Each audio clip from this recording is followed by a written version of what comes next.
So I'd like to declare this meeting open.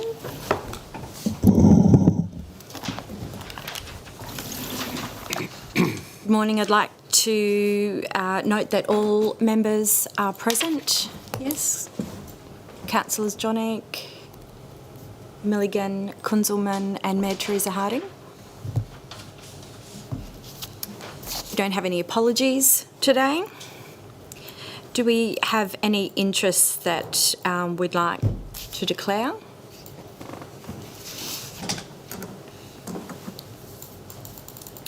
Okay, before we move to item 1 on our agenda this morning, I would just like to open with a couple of words.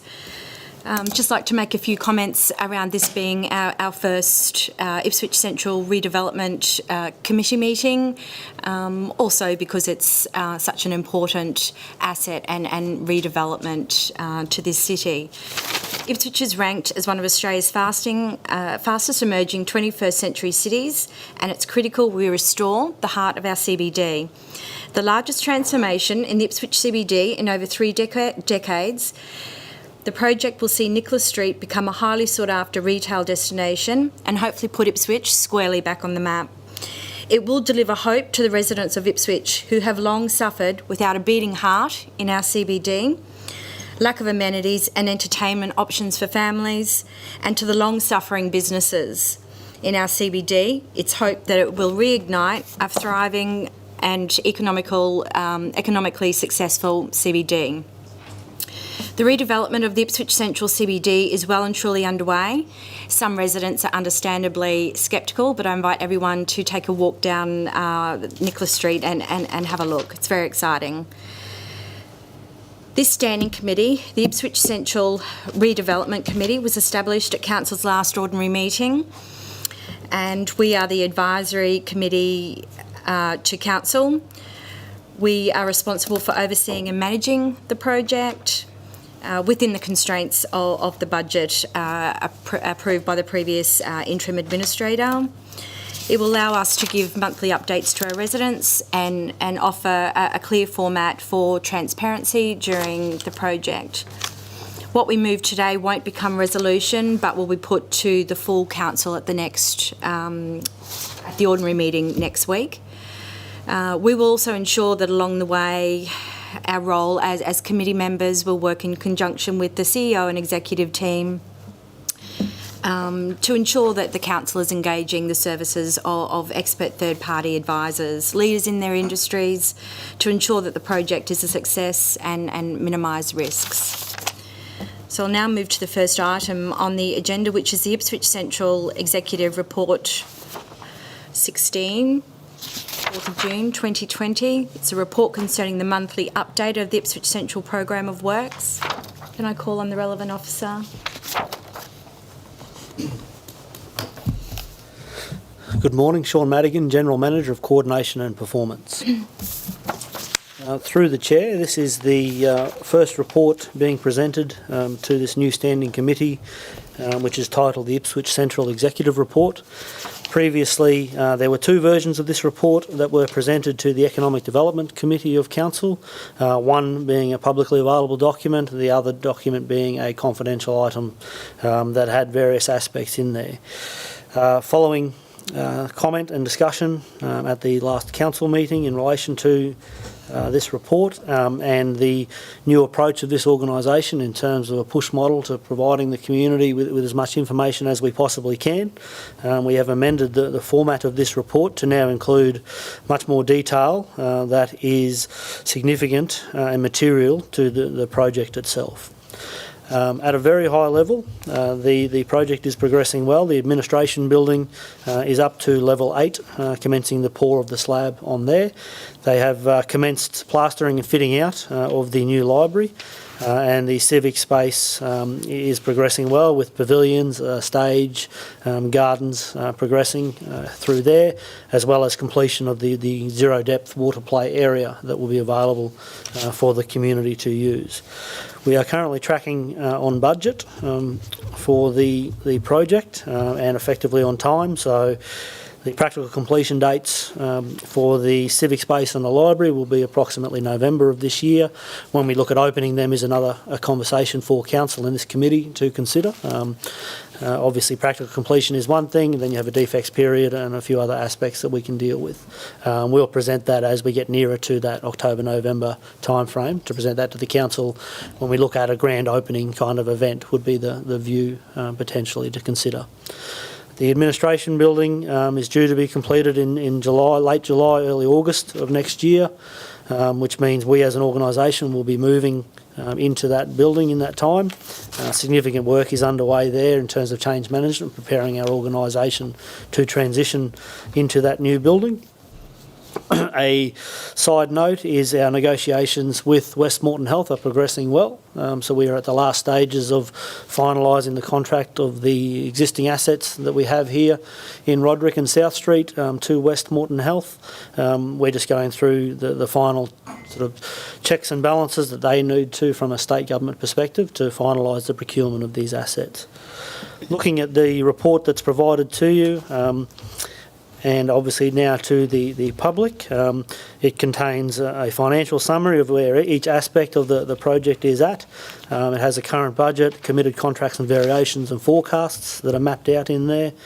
It also talks about cash flow. It has, as I said, a civic project variation summary, design and construct. It also talks about the risks that exist to the project at present. In there, importantly, and we'll discuss this further in another item on the agenda, is the retail leasing summary. So that is included on page 23 of that particular report that just identifies the number of shops, the number of prospective tenants that we are prospecting with, short form offers and long form offers that have been offered to those particular potential tenants. The risks, as you will see there on page 24, are highlighted there. So looking at a program-wide risk, administration building, library, civic square, and all of the different components of the project as they relate. As I said, the summary of it, is there isn't any particular bad news associated with the actual construction of the project at present. It is progressing in accordance with the original schedule and the budget that was approved by council some time ago. Importantly for the community there as well, there is a summary program which is in one of the attachments. I think it's on page 27 of our agendas, that actually has the schedule for all the different aspects of this project, down to the detail of library, furniture, fixings and equipment and the like. So it's in a lot of detail there that has not been provided to the public previously. This is all new information that will be seen for the first time. I would anticipate that there will be some interest in these documents that are provided, and we'll receive some questions and some media inquiries in relation to it. But yet again, in keeping with council's new approach to providing as much information as we can as our default position. Thank you, Mr. Madigan.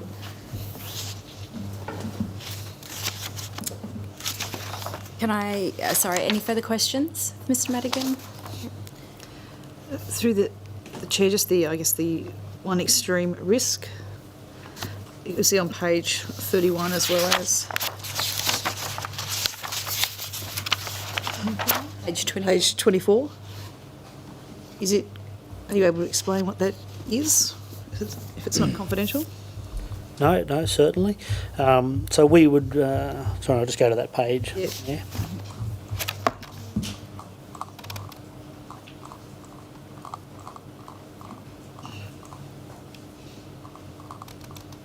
Okay, yeah, sorry, just to clarify, that relates to COVID-19, was the identified extreme risk. Sorry, I just had to go back there.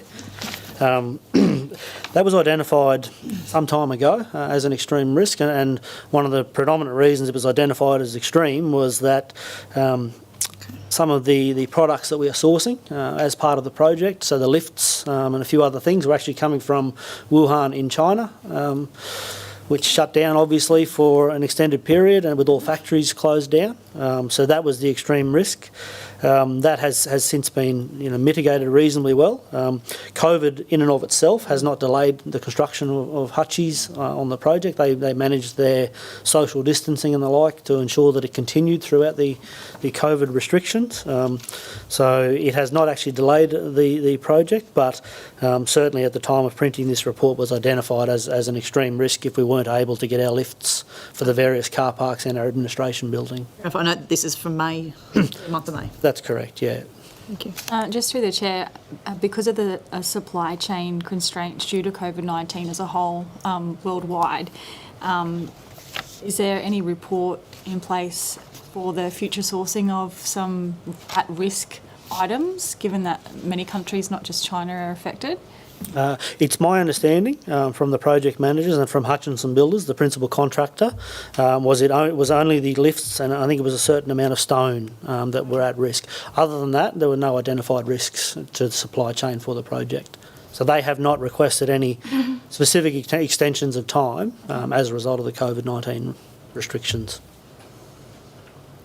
Mr. Madigan, I have a question. You mentioned during your statements around defects and timing in relation to completion of the project next year. Obviously, you mentioned you will keep us briefed and across any issues that arise, but is there anything material that we need to put on the radar at the moment? No, there isn't. It's more so, very much so, a decision for council as the optimal time to open these assets. Right. So we will have the construction completed, we will have the defects hopefully resolved, that sort of a stage. The question then is from a library perspective, the optimal opening time is to ensure that they are open before school holidays. That is one of their peak periods coming into the Christmas school holidays. So, obviously you have construction being completed, but then you have the libraries need to go in and bring all their books in and get it operational.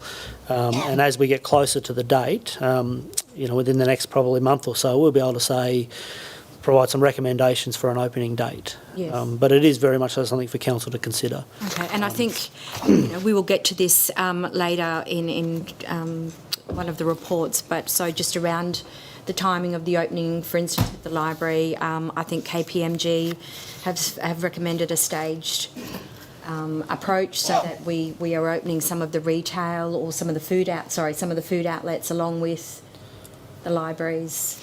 Yeah, predominantly, but that's the relationship there is one whereby the retail assets rely upon the activation of the library. Yeah, okay. So the foot traffic that you would receive for 500,000 visitors per annum, I believe, to our main library here, that is the actual activation that the retail assets will require to be successful, to have those 500,000 people buying. The reverse onus doesn't apply. I mean, the library stands in and of itself as an attraction, and that was the rationale behind the KPMG staging of the construction. Do we have any idea of the time between the closure of this library and the opening of that one? Yeah, the intent is that there will be no downtime between the operation of the two facilities, which is quite extensive, and they will maintain a presence here in the main library, as I understand it, providing the children's library services for the interim period until we finish our administration building. So our library services manager, Matt Pascoe, is doing a great job in that regard, and they're all part of the project team that are working on this across council. Thank you. Any further questions? No. Can I get somebody to move? I'll move. Councillor Kunzelman, can I get somebody to second? Thank you. Councillor Milligan.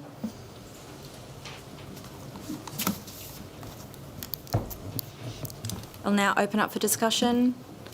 To the chair, I just want to thank the organisation for this report. We've had immediate feedback from the public. That was the most amount of information they've seen in the 9-10 years that this has been going. So I appreciate the organisation pulling at the confidential parts, the commercial and confidence parts, and showing the project and how it's going. So I think it's fantastic. Yes. Great work. Yes, thank you, Mayor Harding, and I concur. I think we all agree that Thank you. it's critical that the residents now commence the journey with us, so that when it is open, it's well received. So, and I too had great feedback overnight. So thank you for the document.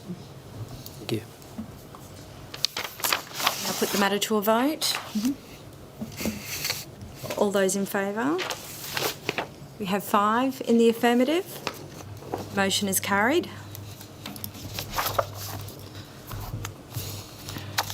Now we'll move to the second item on the agenda, which is retail leasing program status, Ipswich Central Redevelopment. It's a report concerning the status of the retail leasing program for Ipswich Central Redevelopment.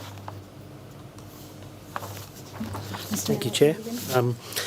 I guess in some ways this is ideally to be discussed pending a council decision in relation to a later item on the agenda, but late last year the interim administrator of council adopted a retail investment strategy that looked at us developing the venue building, the Eats building, the Metro B building, and subsequent development of Metro A, as it's referred to, within the CBD precinct.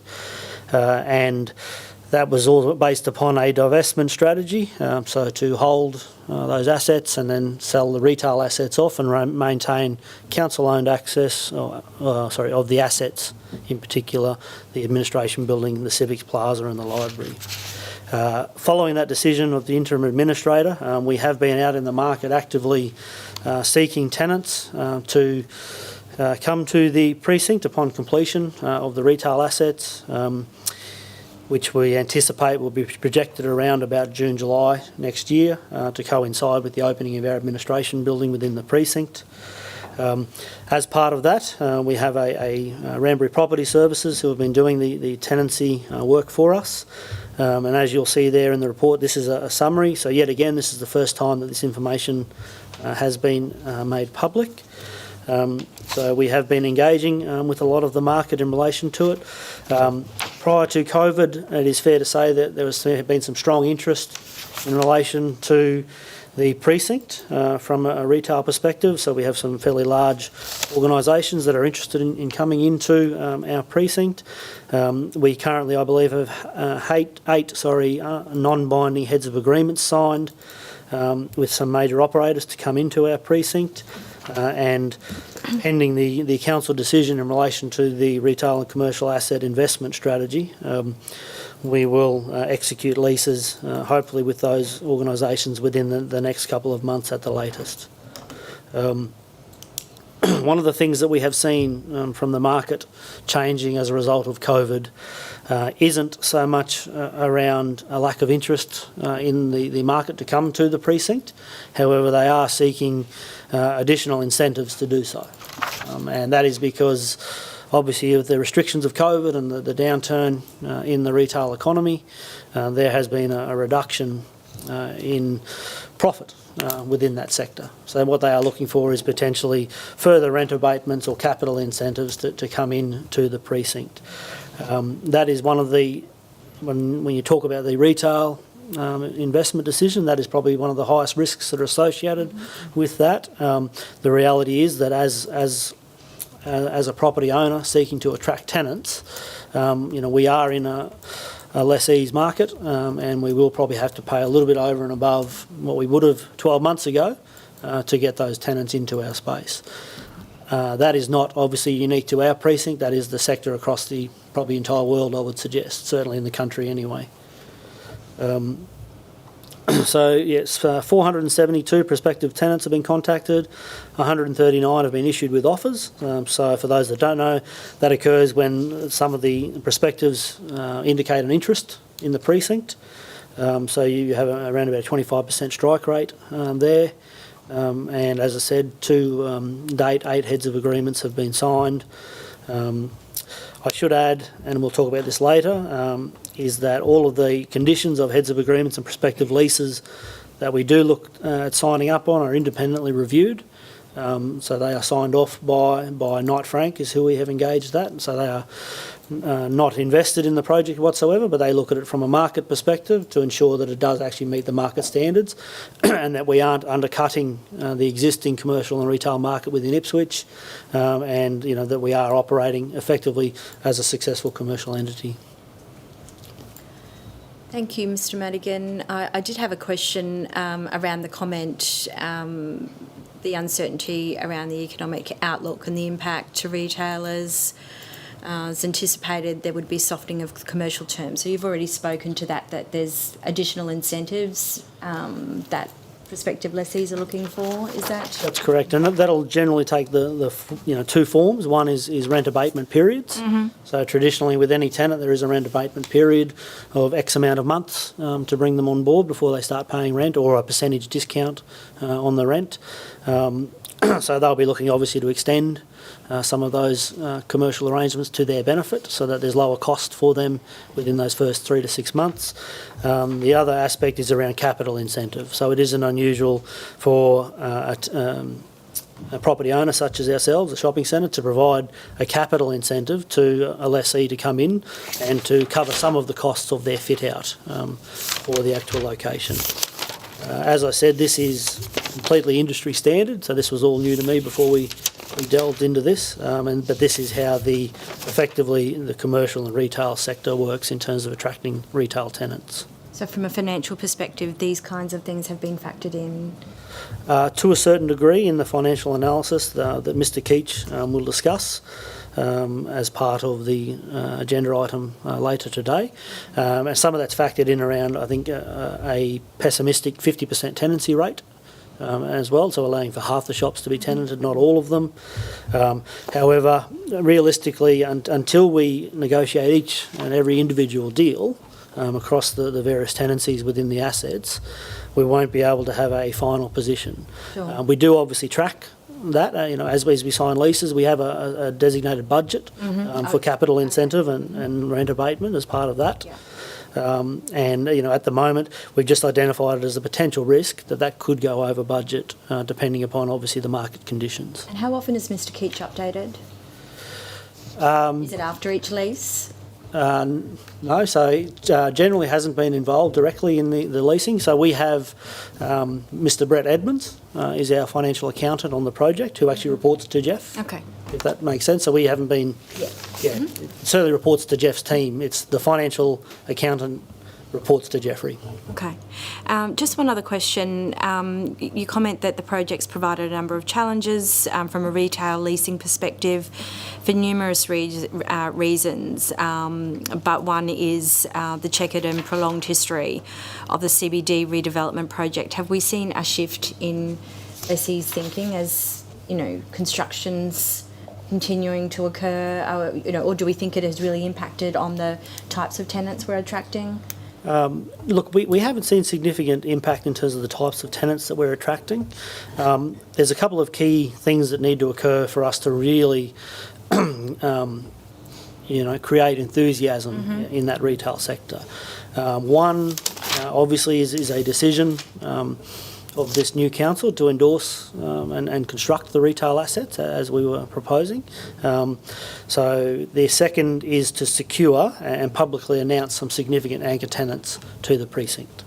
Okay. Your anchor tenants, obviously, it's no different to a shopping centre with your Big W's and your Kmarts. So they secure those, and then the smaller tenants surround those anchor tenants. So for us, I know for a fact that we have a number of prospective tenants who are aware of the nature of some of the negotiations that we are having in the market with some anchor tenants, not with who specifically, but as an example, a cinema operator, which has been discussed at council before. They are holding off on us actually securing contractually binding leases for those sorts of anchor tenants and then publicising it. And then the attraction is there just in terms of the critical mass of foot traffic through the precinct. Any questions? Any further questions?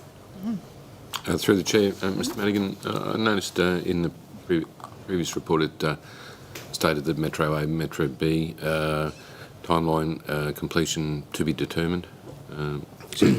That's right. Anything a bit tighter than that? Any rough? Yeah, sure. So obviously that's pending the decision of council to proceed with the construction. If we receive the approval of council this round, we will coincide the construction and opening of Metro B with the administration building, so that'll be August of next year. That is yet again in accord with the KPMG advice, because Ourselves as 850 employees being injected into the CBD, that's a lot of spending power of council employees that enables food and beverage outlets, to be successful.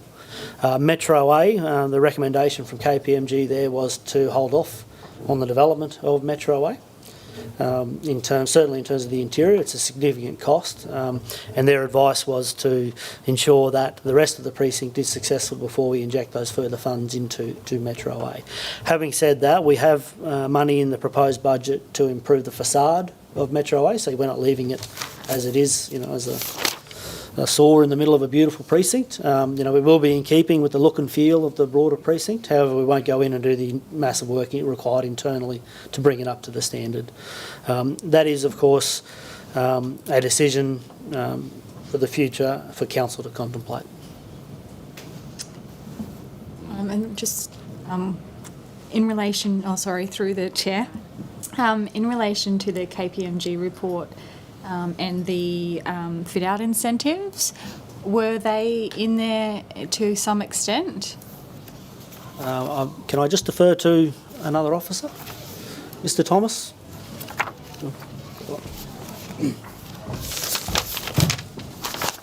Introduce yourself. At a point of order for something, the KPMG is a confidential report. Oh, right. I'm just wondering if we You can talk about it generally. You just okay, just make sure. Okay. So in general, were some fit-out incentives in the KPMG report for retail tenants? Yeah, so Greg Thomas, Coordination and Performance. So I can't answer the specifics about that question. I'd have to go back through the report.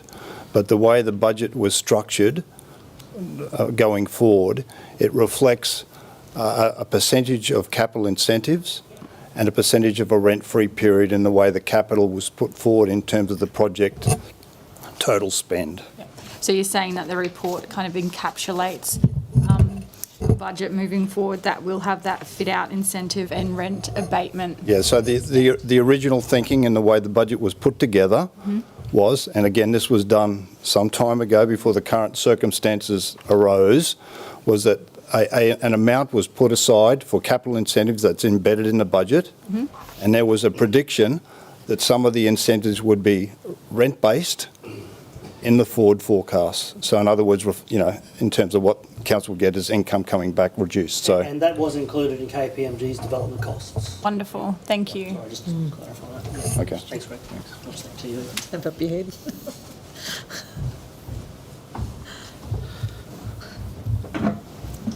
Any further questions?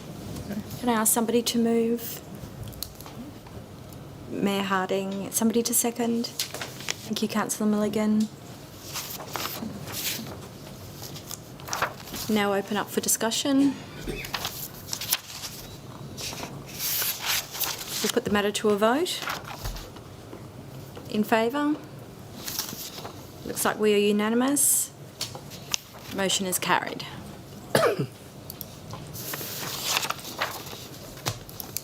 Now move on to item number 3, Ministerial Exemption Retail Leasing. Thank you, Chair. So this report is basically a summary of the ministerial exemption that was provided to Ipswich City Council in relation to the disposal of non-current assets in the Ipswich Central Redevelopment area. So effectively, for us to sign a lease and rent it out to a tenant, that's considered the disposal of an asset, which under the council procurement rules, Local Government Act and regulations would require a tender process or auction to do so. In order to achieve obviously a proper outcome in a retail and commercial market, last year we applied to the Local Government Minister for an exemption in relation to that allows us to effectively seek tenants and lease the properties to them in accordance with normal commercial procedure. Yeah, again, this was presented to Council last year, the interim administrator. However, this is probably the first time, to my knowledge, that the details of the agreement and the conditions applied by the Minister have been made public. It is in the attached correspondence there from the Minister. One of some of the things that we have committed to, obviously, is to ensure that we are getting fair market value for our tenancies. We achieve that through the independent review of any proposed agreements by Knight Frank Property to ensure that we are consistent with the market. There is also a requirement around transparency of that, so that we will report to the council, and we committed to reporting to the public once we sign leases and the like, and the general conditions of those. There will obviously be some aspects of that are commercial in confidence, that given the fact that it is an agreement with a private third party, we wouldn't be at liberty necessarily to disclose that. However, we are going to be providing to the public and obviously to council as much information as possible. So that, in a summary, is that, Chair. Yeah. Thank you, Mr Madigan. Any questions?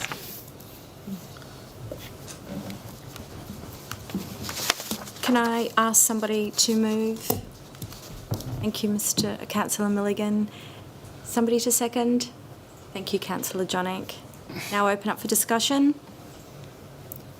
So the Chair, just note that it was good to have that historical document there as to, and the legal basis for how we move forward. Thank you. Yes, thank you.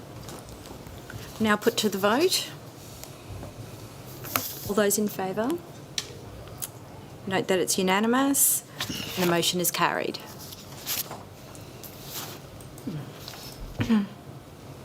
Move on to item number 4, tender consideration plan, appointment of retail leasing agent, the Nicholas Street Ipswich Central project.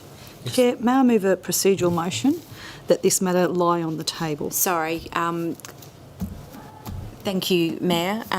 Mr Madigan is addressing. Thank you. Thank you, Chair. Just in summary, because it is a public document, it's a tender consideration plan for the appointment of retail leasing agent. Council previously provided a resolution for us to prepare the tender consideration plan, and we've gone away and started to prepare that. Since the submission of this report, there are some further inquiries and some more information that I need to receive from procurement and a probity perspective, and as such I seek the Chair's approval and the Committee's approval to actually withdraw this report. Okay. So we have to confirm, do we have to vote? Okay. Remove it? That report not be considered. That the report not be considered. Happy to move that. And could I get I'll somebody? second. Thank you, Councillor Conzelman. No further discussion. We'll put to the vote. All those in favour? Note that it's unanimous. The motion is carried.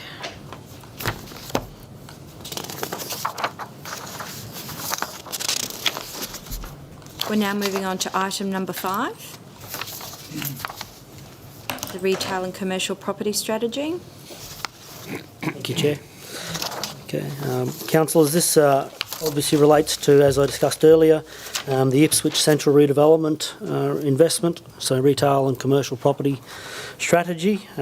This follows on from a report that was provided to the interim administrator at the council ordinary meeting of the 28th of October 2019.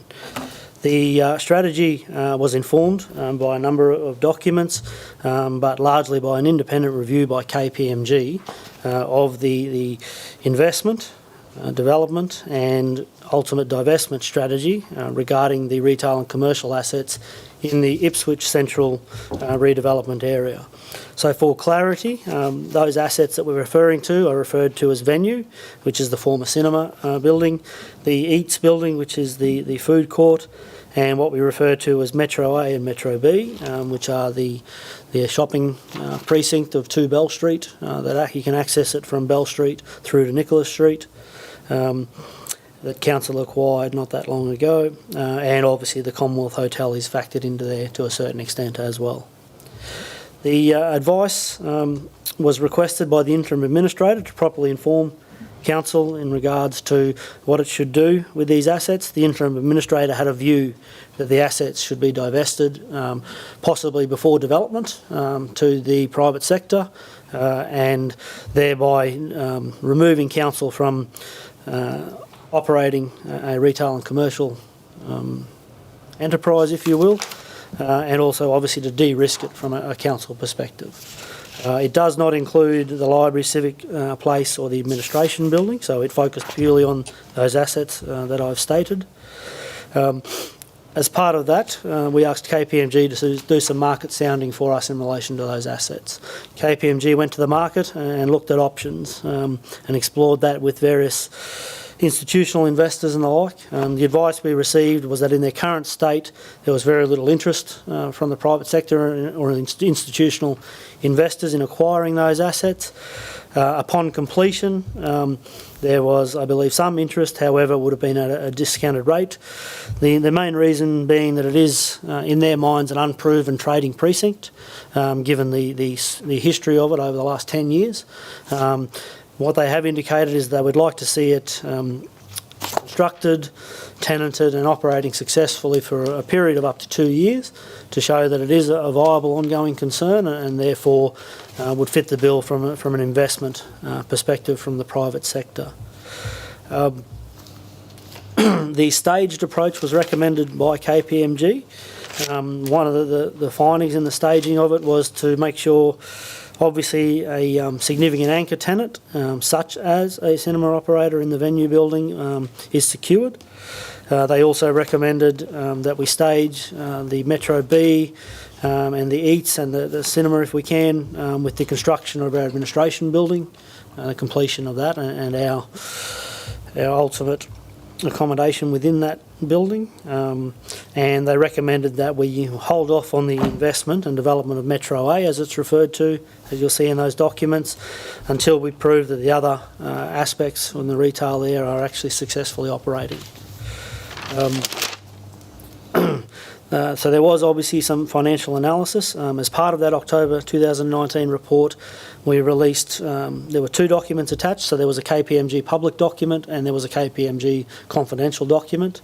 Both of those documents have been provided to Council, and I think again the public document is attached to this report as an attachment to inform that. There is undoubtedly what I would consider considerable risk regarding the investment in the retail and commercial assets within the precinct. At the end of the day, even before COVID, there is a risk in terms of the success of any commercial precinct that is associated with that. However, it's my view that Ipswich needs a redeveloped city heart. Again, that people can be proud of and somewhere where they want to come and spend some time. And given the lack of interest in any other party in developing those assets and turning it into what I would consider a city heart to be proud of, that there's very few options available to Council in terms of the decision. That being said, there are avenues to manage that risk that's associated with it, but I think in the providing frank and fearless advice is this is a high risk activity for Council, very much so distinct from the library, administration building and civic plaza. Those are a different beast altogether, but it is definitely worth flagging that. The significant risk that we hold, probably more so than anything, is the question of it's not around construction. That's fairly basic, and we have a project plan for that. It relates to being able to divest the assets within a couple of years. Obviously, if we retain them, we have holding costs associated with that. In previous discussions with the chair of this committee, the Councillor Doyle had requested to see some financial modelling to understand the financial risks that may be associated with holding them for an extended period in the event that we are unable to divest them in a timely manner. Off the back of that, our finance team, through Mr Jeffrey Keach, have been working incredibly hard to produce some modelling for the councillors to consider. I have provided that to the members of the committee. We'll also upload that to the publicly available hub. There's nothing significantly commercial in confidence in there, so that will be a publicly available document. And I seek the Chair's leave to invite Mr Keach up to perhaps to talk about the financial risks associated. Thank you, Mr Keats.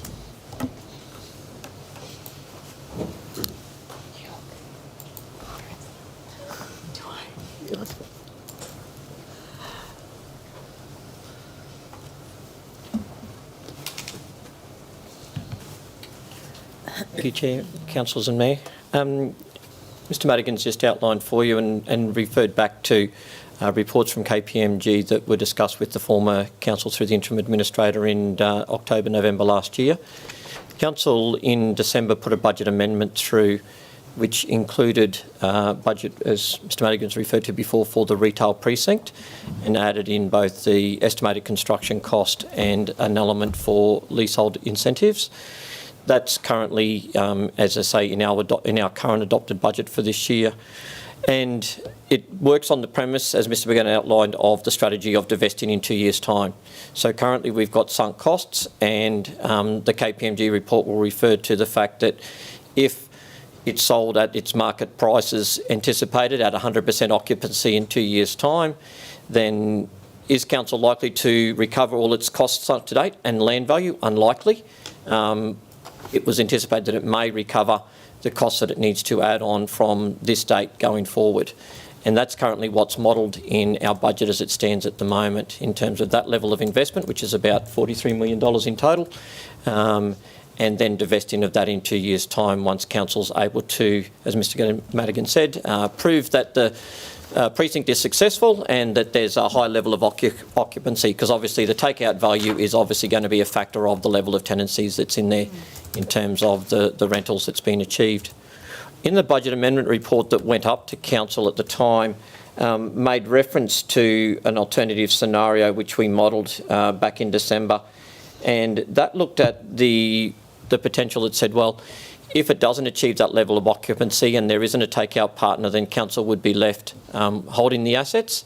And over that period of time, what would be the strategy that would be deployed at the end?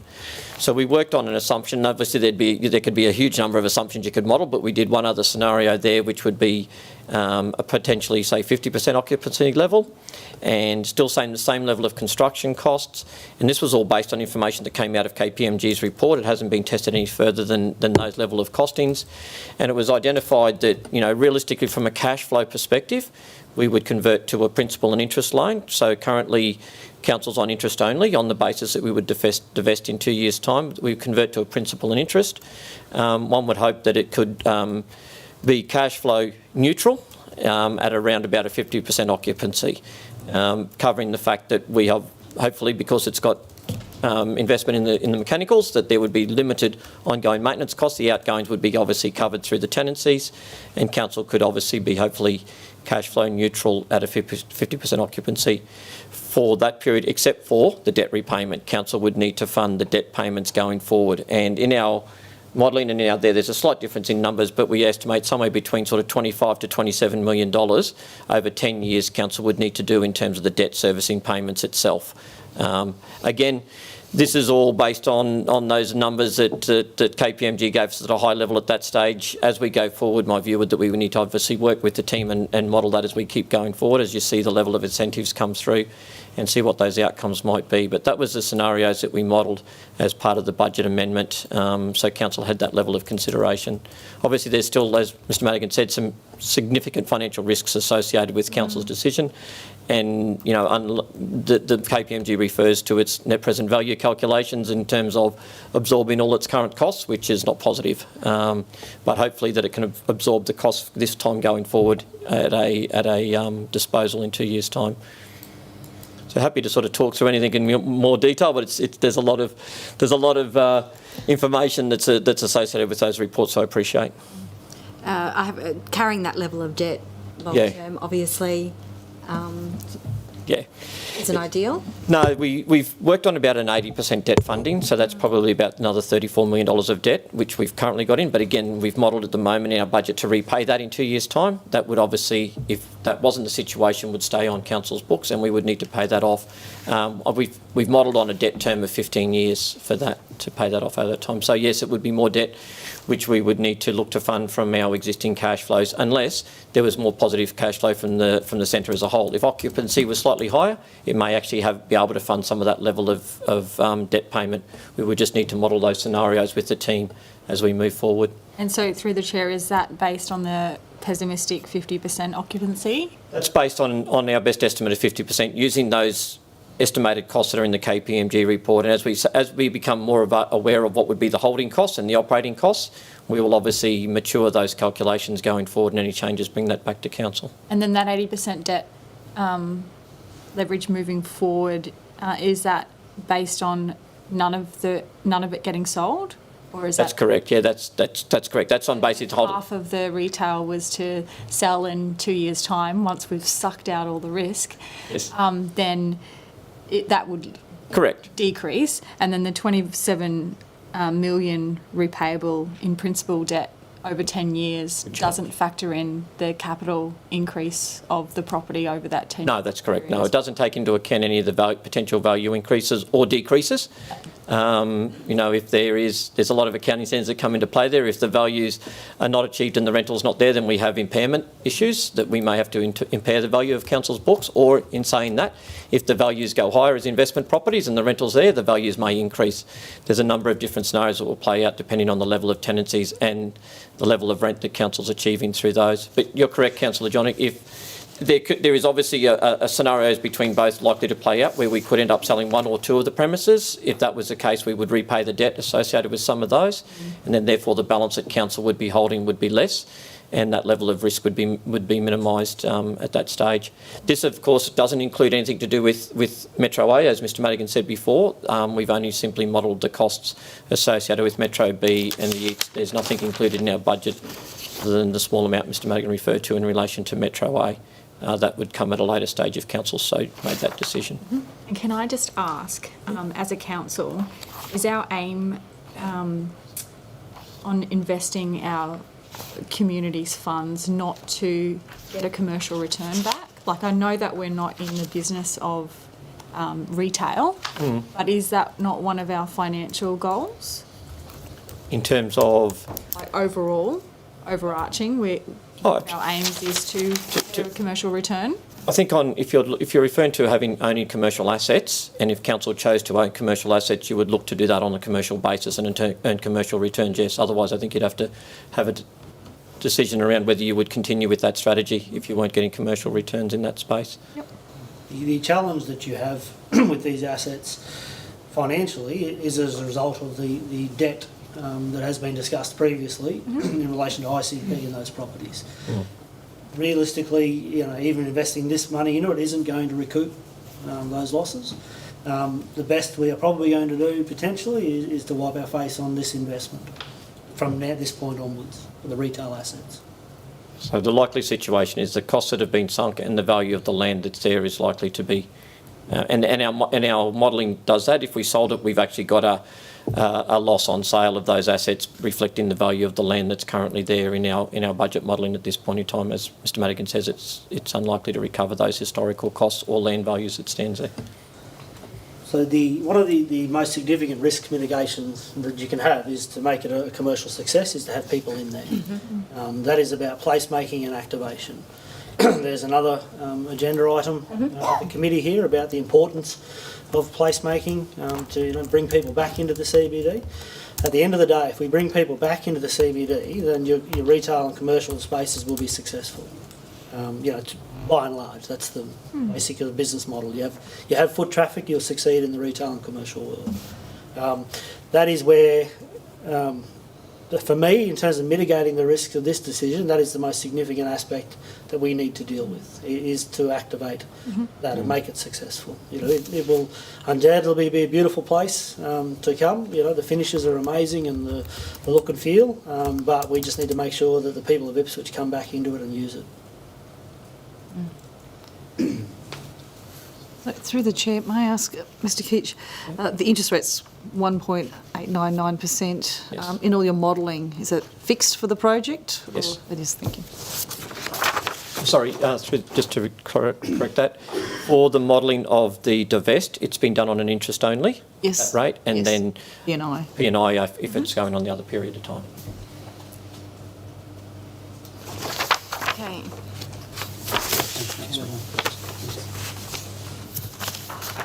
Can I ask somebody to move? Thank you, Councillor Johnnick, in a second. Thank you, Councillor Milligan.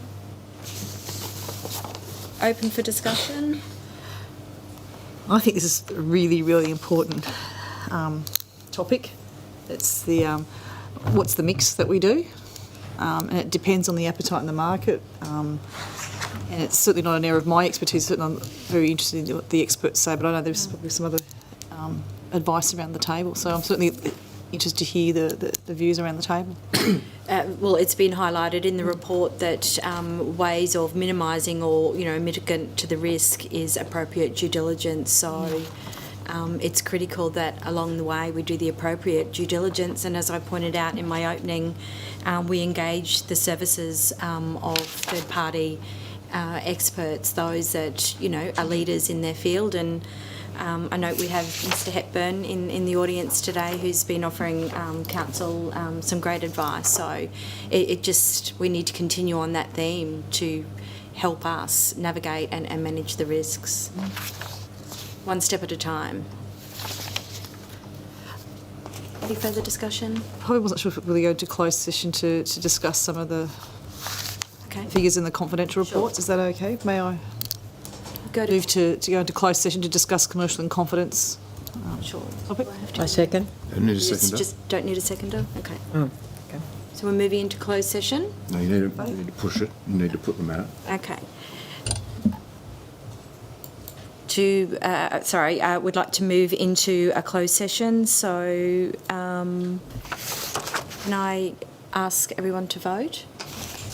All in favour? All in favour? Confirmed? Thank you. Just let us know when we're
It's you. Why were you throwing my hands up? No, you.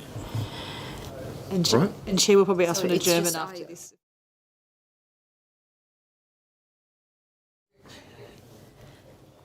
Are we on? We're live.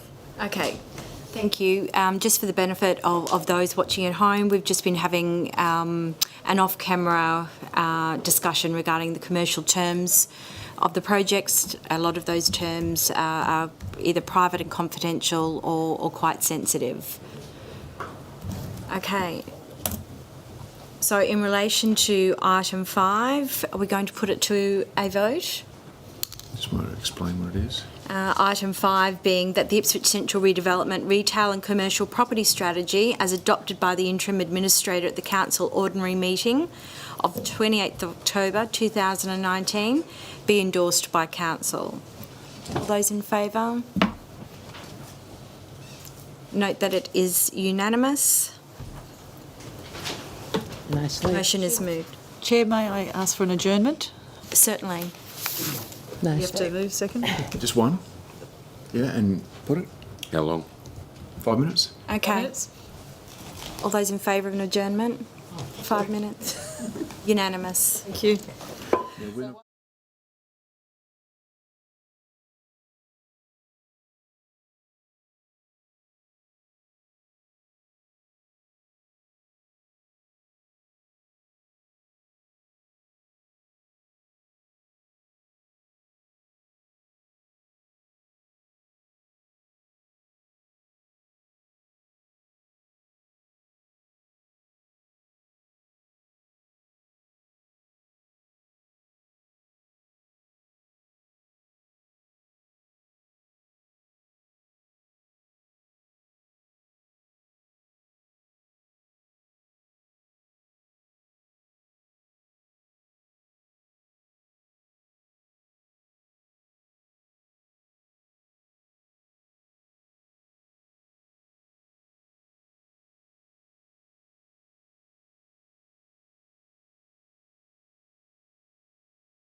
6.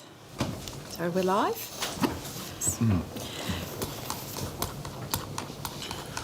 Can I Ask for a ask meeting. Ask for a motion. for a to motion reconvene. to move back into session, Move please? that we move. Second.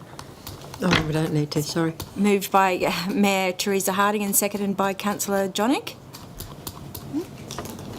And now we move to item 6, which is the Nicholas Street Place Activation Plan. Thank you, Thank you, Chair. Ms Radigan. I'll just highlight that as part of the Ipswich Central Redevelopment project, we spoke about the importance of activating the precinct and creating placemaking. So as part of this project and also the work being done by Miss Erin Marchant in relation to the Ipswich Central precinct as a whole, we engaged a consultant to do a particular piece of work for us around placemaking. I will invite Ms Marchant to come and speak to this item.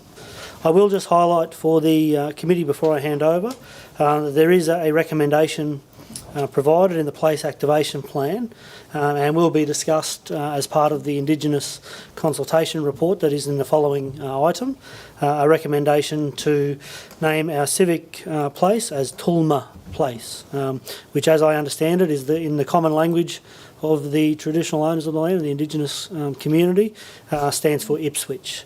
So just bearing in mind that is a significant decision to be made. And recommendation A says it's to be considered and endorsed, and then there's some more work to be done to bring it back before this committee. So there's options to explore there, but certainly the Council's Native Title and Cultural Heritage Advisor, Ms Tina Longford, will come and speak to that as well for you as part of the next report.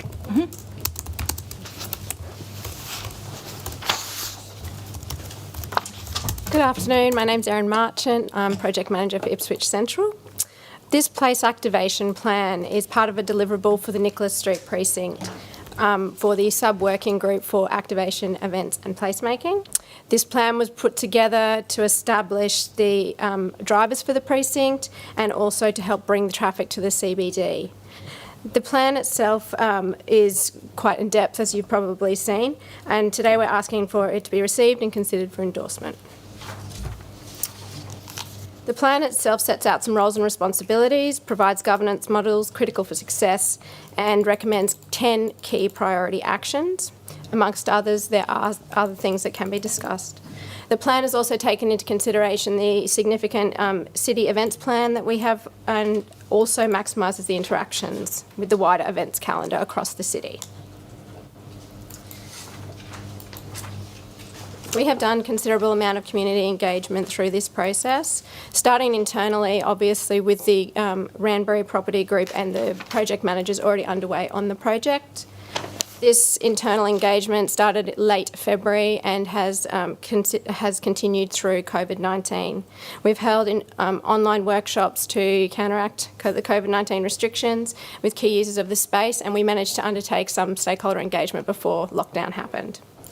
We have also talked with James Hepburn, the chair of the Retail Sub-Working Group, about the approach and how we're planning to move forward with this, and he's in support. The adoption of this plan is critical to the success of Nicholas Street. It does set out some really clear expectations and will assist in driving attraction and visitation to the precinct. This will also enable us to create a space that the community can come to and is different from other offerings around the city. Thank you. Do we have any questions?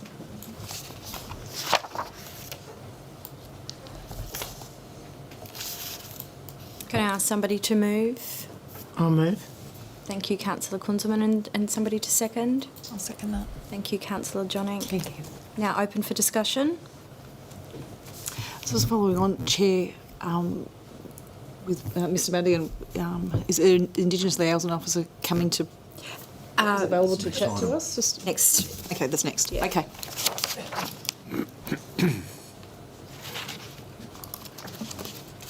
Under item 7, is she speaking? Which Oh, is sorry, no, later on. I do have a. When's Tina coming? Is that the public art? Public Public art. So item 8. Yeah. Okay. Having said that, if the committee would like to speak to Tina, she's can be brought forward. Oh, okay. I can ask the question then. I'll just ask for the correct pronunciation. Is it Tulme, Tulmo? Talmer. Tulma. Talmer. Tulma. Okay. Just regards to the activation, I was going to just ask, is it page 266? With the recommended programs, ongoing engagement and support with these buildings and tenants as part of the Nicholas Street Precinct. I'm quite interested to know the consultation that's happening in these programs. Getting a carte blanche of consultations occurred is probably not enough for me. And getting to know a bit of understanding of what's taken place would be really great. Through the chair, we have started when I came on board in September last year, I started to do some work on Ipswich Central as a bigger, broader picture. In December last year, we ran 2 external consultations, invited members of the community to come along to those and basically participate in some workshops. So they were done in early December. In addition to that, we actually put the same engagement online, available for everyone to come and participate. This went out to traders. We've also engaged through the Ipswich Central Business Briefing, so made people aware that they could be involved through that. The community reference groups were also another part of the community consultation. So the Economic Development Reference Group in particular was one that was talked about through this process. And then in January of this year, we did some further internal stakeholder engagement where we did a secondary workshop. For this piece of work on Ipswich Central, we undertook some work with a company called Neighbourlytics. So they look actually at the social data rather than just your ABS and your census data. So the Neighbourlytics looks at geotagging and looks at the digital sentiment around the area to sort of gauge a bit more of an understanding on how, what people are feeling, get a bit more of the down-to-earth what really drives people to come here. And that was actually quite an interesting piece of work because it brought out some of the activities like the arts and the culture are really important. Obviously the heritage is always one that comes up very strongly as well for Ipswich Central. In addition to this, we obviously the work that Tina had done through the engagement in December as well through the Indigenous engagement. That's given the point that we are at with this development, normally placemaking it happens right at the beginning of a development before anything is even started. We've had to sort of retrofit this a little bit to make it work because obviously we're already underway and we already have elements of the program set in stone. But we have, speaking to the consultant that we had on board, Robert's Day, this was one that we were able to pull over 80 different documents that had been done and had different elements of community engagement done throughout them. So we had pulled all that information together to come up with the plan that you see today. When we talk about place activation plan, in particular, item number 9, so identifying interim tenancy and activation partners and set in place agreements and timing, and then we move on to simple quick wins. I understand what that means. So wondering then, in conjunction with Robert Day mentions about existing owner occupiers, the Nolans and Rawlings Corner, is there opportunities there to work with those existing property owners to help activate, or to be engaged and a part of those early activation plans? Yes, very much so. And we actually have been working through the stakeholder relations team with Rachel Vickery. She's been engaging very strongly with the traders. And so that was a big part of the plan as well, is to make sure that even though they're not council-owned assets, that they are brought along the journey because it's essential to the success of this place. Mm-hmm. Okay. I absolutely applaud the emphasis on events. I think that's really the driver, and we're looking at after hours usability. I just want to emphasise how important I think that is. Absolutely. And like everyone, we're excited to hear from Joe last week around our events and the fact that a lot of those events are tied in with the CBD is perfect. Especially in the early days.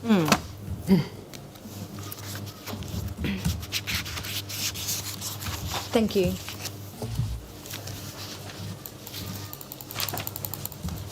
Can I ask for somebody to move? I'll move. Thank you, Councillor Kunzelman. And a second? Thank you, Councillor Milligan. I'll now open up for discussion.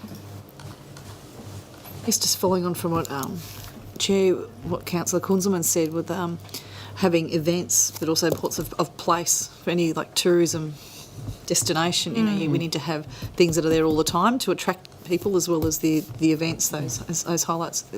And obviously in that closed session we had previously talking about the viability and of the whole redevelopment here, how important activation and placemaking is for this to be just this fantastic success. Yeah.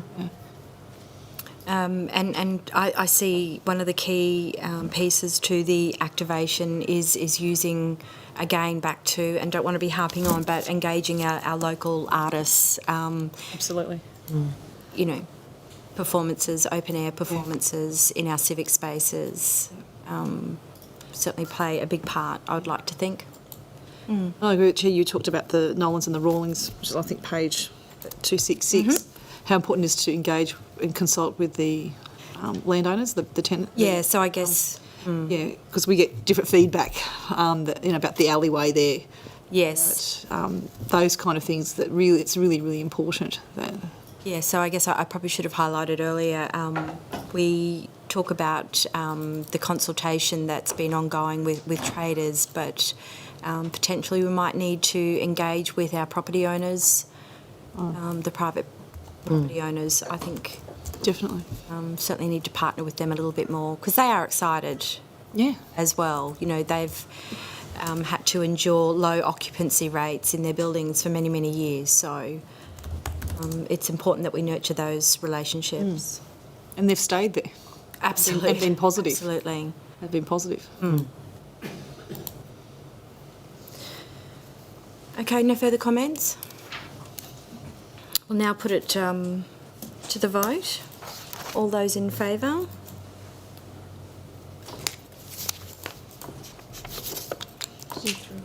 Oh, sorry, I thought... Sorry, all those in favour?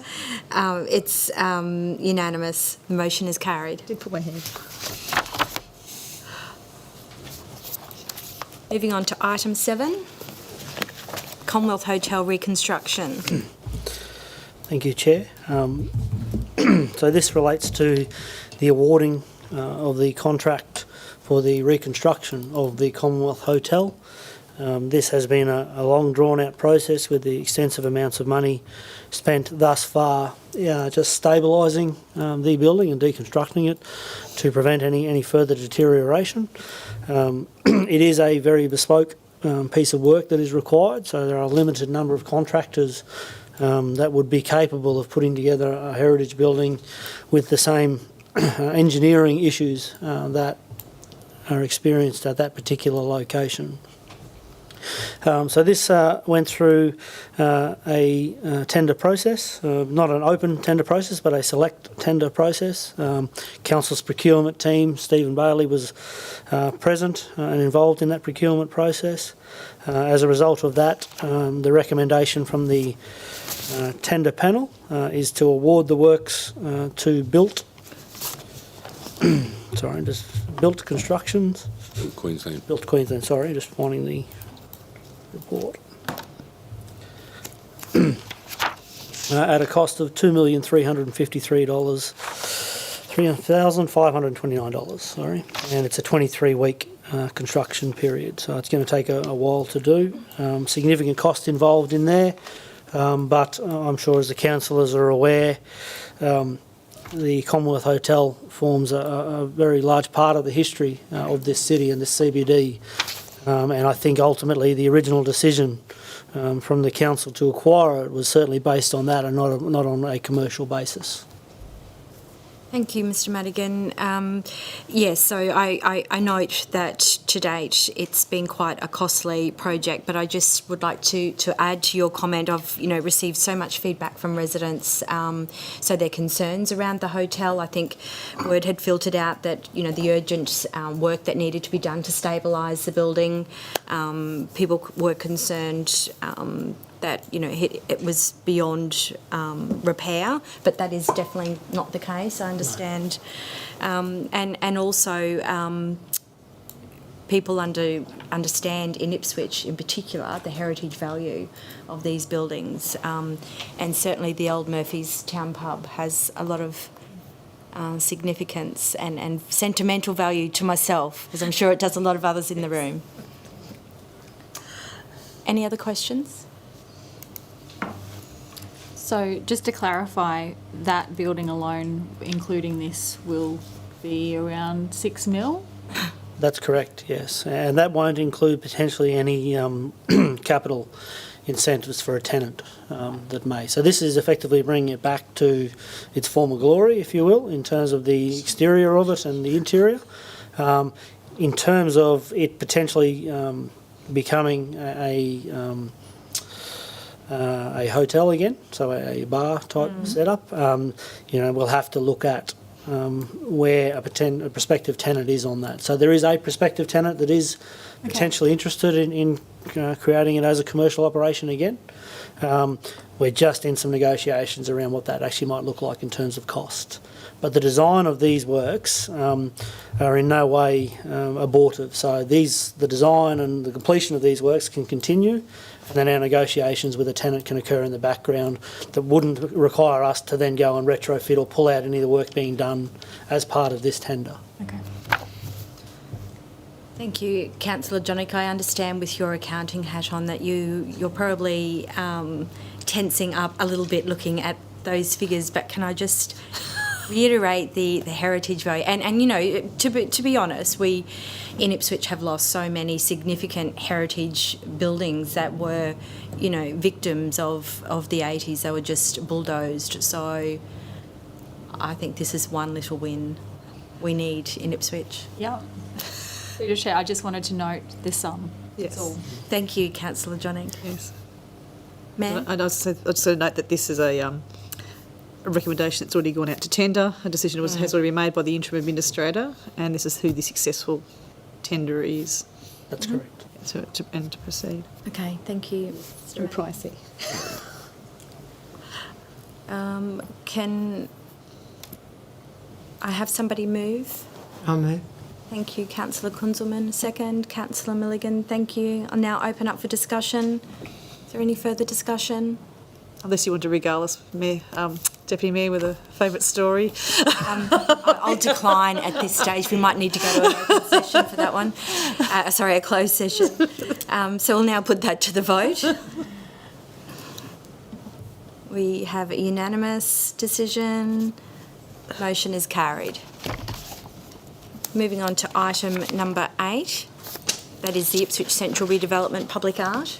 Thank you, Chair. So this relates to the public art strategy that has been adopted with the Ipswich Central Redevelopment. It also incorporates and details the signature main art piece, a sculptural piece that has been awarded to a locally based Ipswich artist, Mr. Lincoln Austin. It also talks about the work that we did through the Ms. Longford in relation to Indigenous community consultation and how we can effectively make it a culturally safe space that our local Indigenous community want to come to and stay in. So that was a later piece of work. So in the interim, at the start, we engaged a consultant, Simon Kroger, from Specialist Public Art, Independent Arts Management, who do this as their area of expertise to develop up our public art strategy. That document is attached to this and is now publicly available. I'm not sure that was publicly available previously. No, it wasn't. So that has been released for the community to view. And that's just to demonstrate that the due diligence was done from experts in their field in this space. As we all know, public art is a contentious issue. For every person that loves something, there'll be another person that hates it. It is obviously always reputational risk to council when you do public art, and there's plenty of examples where it is done well and other examples where not so well. So in terms of the signature artwork, There was a panel established to actually review submissions. So the panel went out to local artists, sought submissions for that, and then reviewed those, and then went through effectively a tender type process. The panel is made up of Dr. Ian Lupton, who's the external panel member, who's the president of the Ipswich Arts Foundation, Michael Beckman, who is the director of the Ipswich Art Gallery, and Mr. Ben Pole, general manager of CCED. They've assessed those, and a decision was made to award it to Ipswich-based artist Mr. Lincoln Austin for his piece titled Standing. That document and concept is attached to the report, and for the first time is now publicly available. I have no doubt will generate some discussion. It is based on the floral emblem of the city of Ipswich. Eucalyptus cortesi, I think it's cortesi is referred to, or the Mallee plunket, I think it was. Is it? It's not blue. I'm trying. So he's presenting, I believe, to the panel the final construction designs for it on Friday, and we have put in foundations that would support such a large sculptural piece. Now that this is in the public realm, obviously there will be some feedback. The obvious question is, was further consultation conducted earlier? And the challenge being, and this was some of the advice provided by our art experts, is the nature of public art. You can share that information, but you're not going to get a consensus when it comes to public art. That was why I think at the time, General Manager Ben Pole brought Dr. Ian Lupton on as the independent member for that group to actually, if you will, be the voice of Ipswich art community as much as possible, and shaping that. So we expect some community and media coverage off the back of the document attached.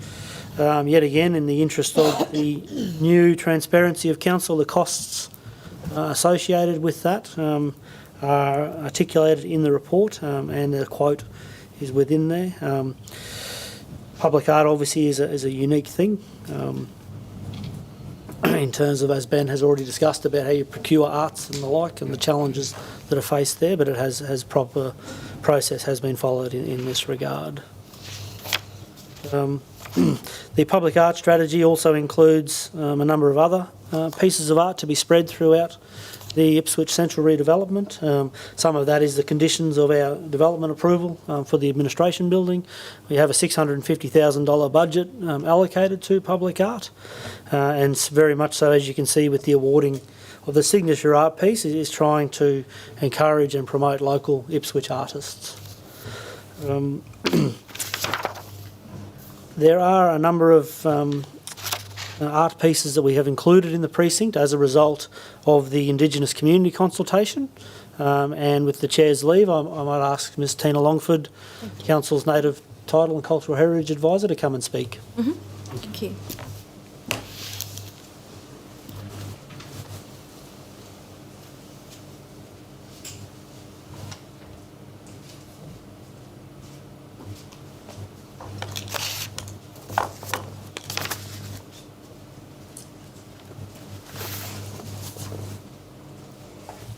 Hi, I'm Tina Longford, Council's Native Title and Cultural Heritage Officer.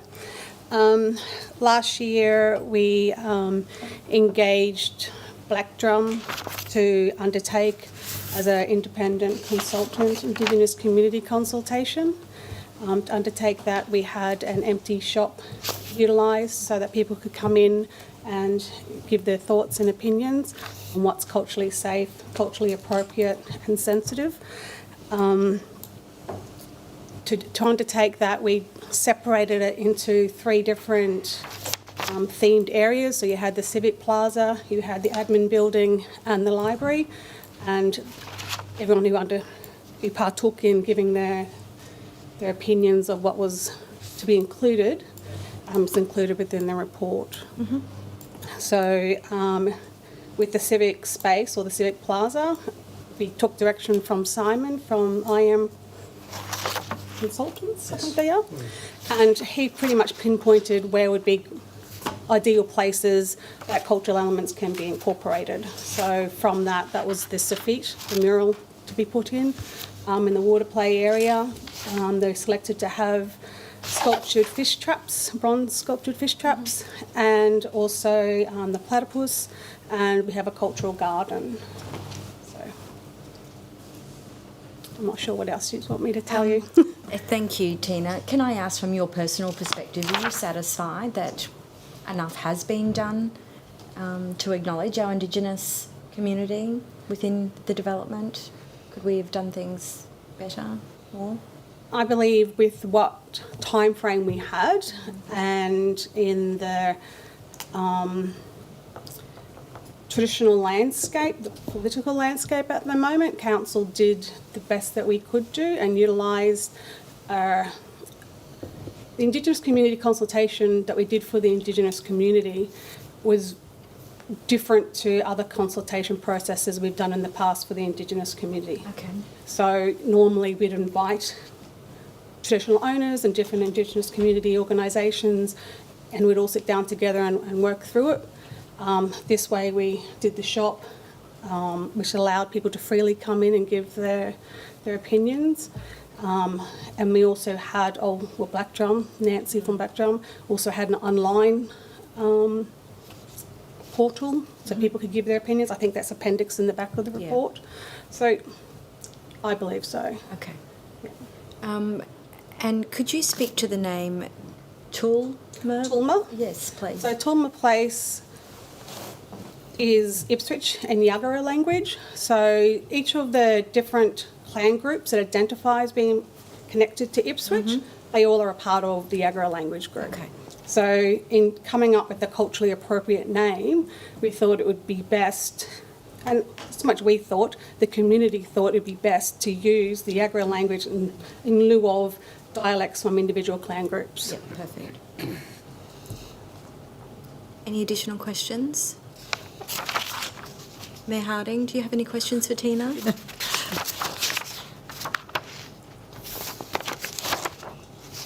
I think you've talked about how many people, because I think it was about, 380 people were consulted? Through the different mediums, yeah. Yes, yes. Yeah. Is And that I a think- good sample size of, is it 12,000 something Indigenous people in Ipswich, or what's... I think it's a good feedback and a good sample of, if you compare it to how much engagement we got previously through other methods. So this is probably the most input from the most diverse that we've had before, because previously in other processes, you always seem to have the same people. Okay. And whether others didn't feel they had the opportunity to engage. So I think using the shop online, having different methods to allow people to engage, we got a broader sample. Okay. Thank you, Chair. Thank you, Tina. Thank you. If I may just say, so this was all driven by Tina. So prior to this, on the project, there hadn't been any Indigenous community consultation, and Tina took the initiative to approach myself about doing that. It is a unique way of, or a different way from the way that we have engaged generally with the Indigenous community and most communities across Ipswich. I think it was a real success in terms of the feedback that we got. As a result of the feedback that we have, as Tina indicated, underneath one of the pavilions will be a large mural. So on the underside of that will be an Indigenous mural there. There's fish traps off the other pavilion that hang down from the ceiling above the water play area, which is obviously significant and fitting. And also we created a cultural garden in the vicinity of the library as well, that will have statues and plants in accordance with the feedback from the Bush Tucker. the consultation that we did. So, I think that Tina should be acknowledged for taking the initiative.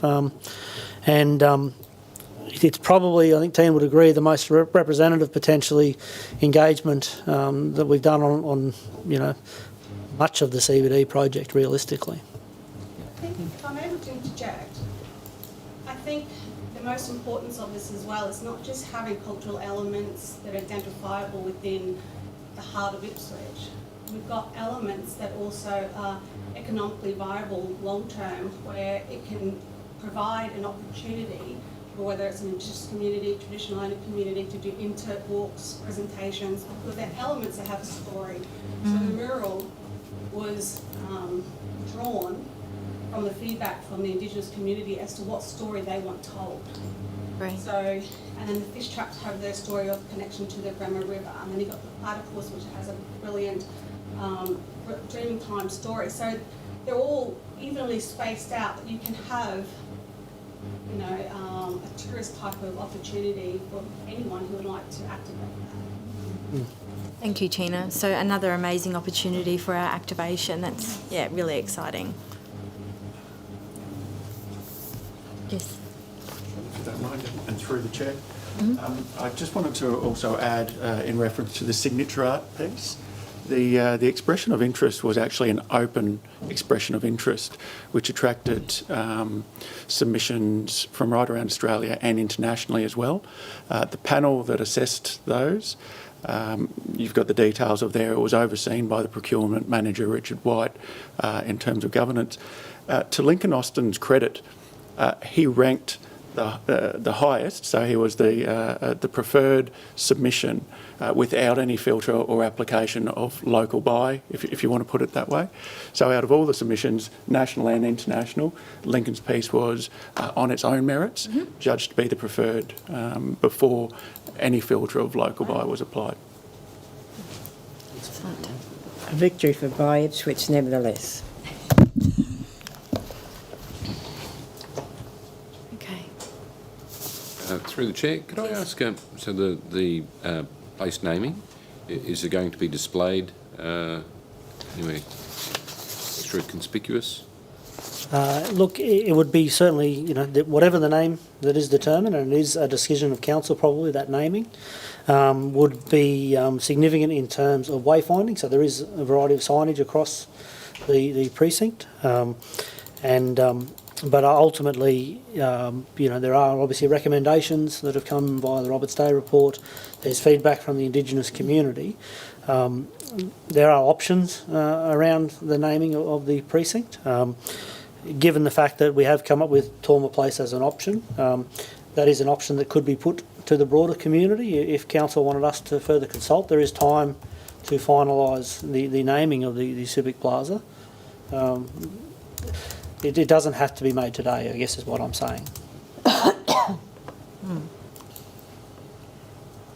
Thank you. I probably could discuss that at ongoing committees if we... So could I get somebody to move? Thank you, Mayor Harding. Second, Councillor Milligan. Because Open for discussion. We've said all the discussion during the questions. So we might put it to the vote. We have 5 affirmatives. Motion is carried. Moving on to the final item on the agenda, item number 9, which is the Nicholas Street Redevelopment Communications and Engagement Report. Thank you, Chair. Effectively, the recommendations are to receive and note the report. As we've spoken about with the new approach to the Ipswich Central Redevelopment Project, tying in the work done by Roberts Day, the work done by Tina around consultation. We've certainly identified that there is a requirement on council to be more active in the way that it actually communicates and engages with the Ipswich community on the Ipswich Central Redevelopment Project. There is a brief summary of some of the activities that have been conducted over effectively the last sort of 6 months or so. However, what we're proposing off the back of this report is that we develop up a detailed communication and engagement strategy and present that to a future committee meeting, and we'd be looking to do that for the July round of this committee. Thank you, Mr. Madigan. Do we have any questions for Mr. Madigan? Mr. the Chair, I just wanted to concur that I think that it's a must do, definitely communicate just from the east side of Ipswich, who don't necessarily go to the Nicholas Street website or have much to do with the CBD at all. A good marketing plan is definitely needed. Yep. So it's my intent that we'll bring that to you in detail to consider at the next round of committee. And between now and then, we'll also be having discussions with councillors as to the role that the councillors play within that. The councillors are generally the best conduit to the community that we have as an organisation. So there will certainly be a prominent role for councillors to play in that communication and engagement. Okay. Through the chair, you note in the report that says that workshop to bring councillors together, workshop environment to provide input and feedback, specifically from the community. It'll be held by the end of June. So you said before that we'll have something done before the next committee meeting? I think we were intending on getting it before one of the briefing sessions, but it may not work due to the capacity, timeframes. But it's certainly the intent, and I give the commitment that we'll bring back the engagement and communication strategy this committee in a month's time, just due to the time constraints of the project. We have to start in earnest, improving that whole aspect of the development. Question. Yes, Councillor Quinton. Will there be a CBD business briefing coming up? COVID restrictions a little bit complicated around that. Yeah. There has also been some feedback, generally, that the briefing sessions haven't been the most effective communication, possibly. More so as in presenting the same information and not adding value to it.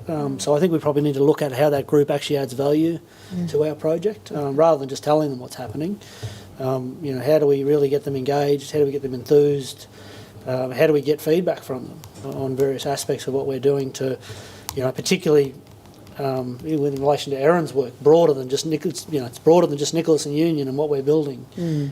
We need to get everyone on board this across that whole Ipswich Central area and get their feedback so that, I've always said, ultimately, if we do what we're doing right, we want everyone to benefit.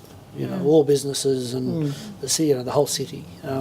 So they have a significant stake in this game. So I think it's fair that we certainly bring them into the room as we are, and there's a lot more data and information provided to them as of today that they've never seen before, and this is the vein in which we'll continue.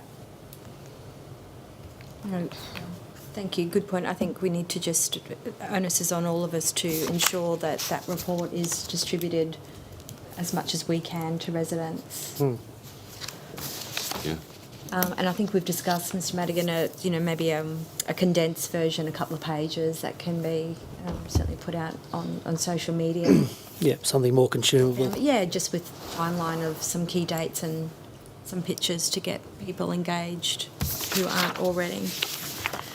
Absolutely. Through the chair, this is, I've said before, this is the jewel in the crown of Ipswich. This is the community's asset that we're hopefully making the best outcome that we can.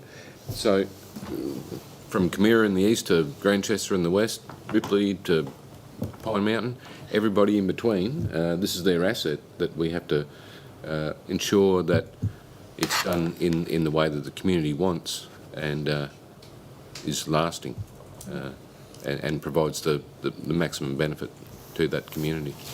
Well said, Councillor Milligan. Thank you. Can I ask somebody to move, please? Councillor Johnnick, and second. Councillor Milligan, thank you. Any further discussion? Yes, ma'am. I just wanted to point out, Mr. Madigan mentioned the CBD, we talked about the CBD briefings. I've been to a few of them, and it's certainly my feeling as an audience member and speaking to people there that what they were wanting to see is progress.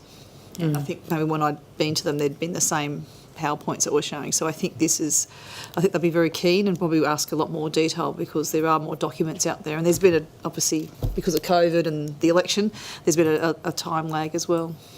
So I think there'd be a lot of interest in it. Okay, something to note. Should we put it to the vote? It's 5 votes in the affirmative. The motion is carried.